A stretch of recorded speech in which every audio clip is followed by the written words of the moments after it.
I hope everybody can hear. Okay, awesome. I hope everybody's had a good lunch. Okay, that means yes, everybody is sleeping well. So getting ICL sizing right in a refractive surgery is extremely important because these are made with particular sizes, and what I mean by that is they are sized for each eye in a particular way, and how do we get this sizing right for each case is what this talk is all about. But more importantly, is also going to teach you some basics about phakic IOL in case you've not dealt with it before. I do have financial interest with LSR, but none of it pertains to the talk today. Just in interest of time, I'm going to be talking about one particular ICL, obviously, which is the star phakic IOL, which the reason is because the time is less and we have to cover a lot of topics under this belt. So understanding the ICL, first up, we have the orientation holes. Obviously, we understand that. Any way you spin this around 360 degrees, you will always get the orientation holes in the same fashion. One thing I used to do when I used to drive my car is just to remember the orientation holes are bottom left, upper right, is hold the steering wheel in that actual manner, which really helped. I mean, it's not, it's very accident prone, so don't try it. It's just the thought process. Some pearls and pitfalls when you're doing ICL. When you are doing an investigation, you want to be checking the AC depth and the white to white in order for ensuring the sizing. When you're doing the surgery, some pearls for loading the lens. And if you have a flip, what do you do? Post-operatively, you want to be checking the vault. You want to check axis in case the axis is not right, and other complications which I'll talk about. Investigations, obviously, I do a plethora of investigations, but the two most important ones being the pentacam and the ASOCT, which basically define the AC depth, where my threshold is 2.8 and above is good for me to do an ICL. Some people like to keep it 3, especially in the beginning, 3 millimeters. Well, the white to white obviously is basically to understand what size of an ICL you want to be using, and I'll come to that as we go, but these are some of the most important investigations that you want to be doing. When you're loading this lens, ensure that in the cartridge you try not to have any bubbles. Air bubbles will prevent you from seeing the orientation holes of the lens, which I'll show you as we go along.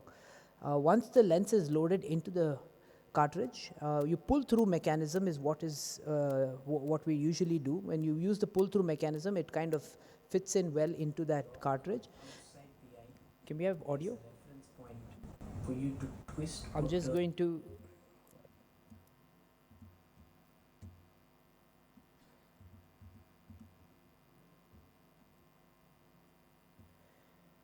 All right. So it's important to know how do you mark this orientation hole when you're inside the eye. Outside the eye as a reference point for you to twist or turn the ICL in the right direction in which you want to implant. So let's say the 3 holes are in the straight line and this is the cartridge lock. You cannot see the ICL holes while inside the cartridge, but you can see the reference point outside. If by chance the holes are on the left, all I'm asking you to do is twist the cartridge lock in the opposite direction so the holes face you while you insert and inject the ICL.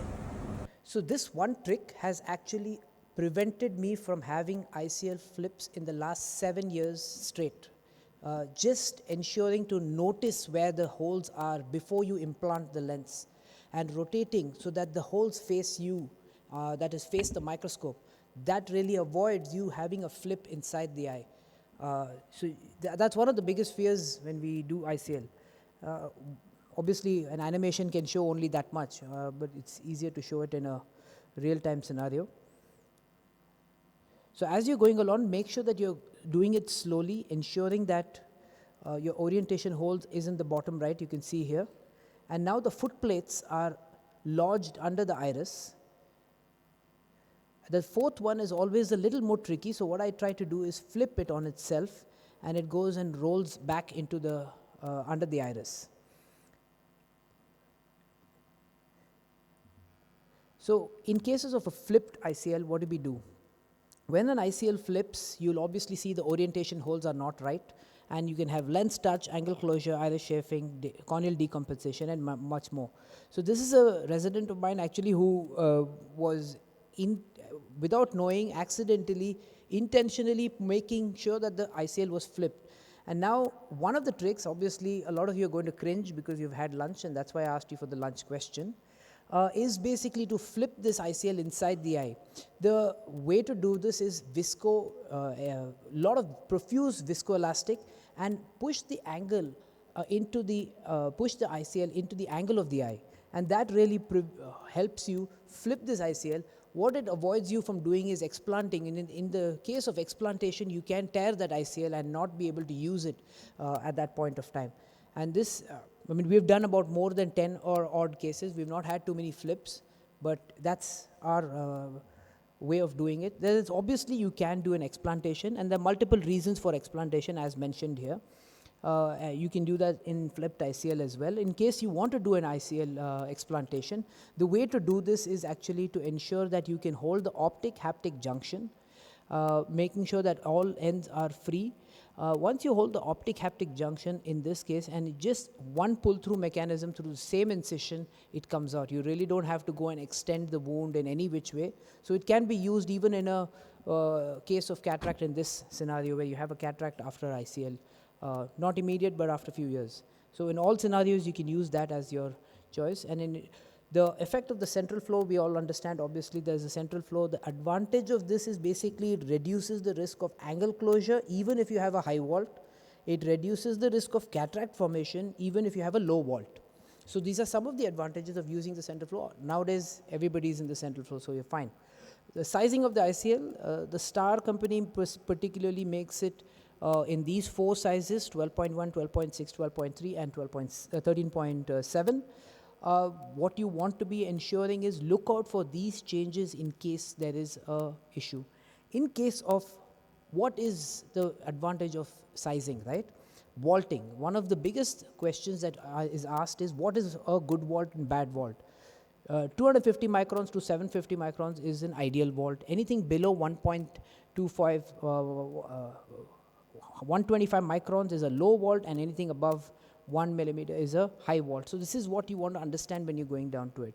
In case you are facing this issue of low vault, what are the management options? Obviously, the problems you can read and take a snapshot of this, but the management option is wait and watch. If there is no symptom, please just wait and watch.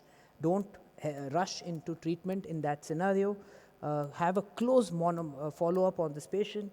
ICL exchange in case and increase the size of the ICL. If you're doing an exchange, increase the size of an ICL in case of a low vault. If you're doing ICL removal with cataract surgery in case of a cataract formation.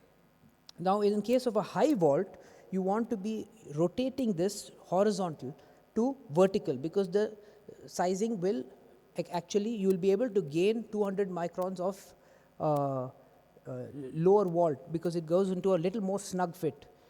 Second is IOL exchange. You can reduce, when you're doing an IOL exchange in this scenario, you can go ahead and reduce the size of an ICL. I'm sorry, that was an ICL exchange. Axis rotation, you have basically preoperative. You can obviously do the marking with the digital, with the manual markers. You can also use the slit lamp visualization models or the digital markers, whichever way you want, to ensure that you can get the axis right in these scenarios. Some of the other complications of ICL, as you already know, could be endophthalmitis, CMEs, any damage to the ICL which is intraoperative, retinal detachment, and uveitis and glaucoma. So these are some of the pitfalls and pearls that I would like to give on ICL. Should you want to do this, obviously we have the next up new techniques with Naren, who will be talking to us a little bit more about it. Thank you very much.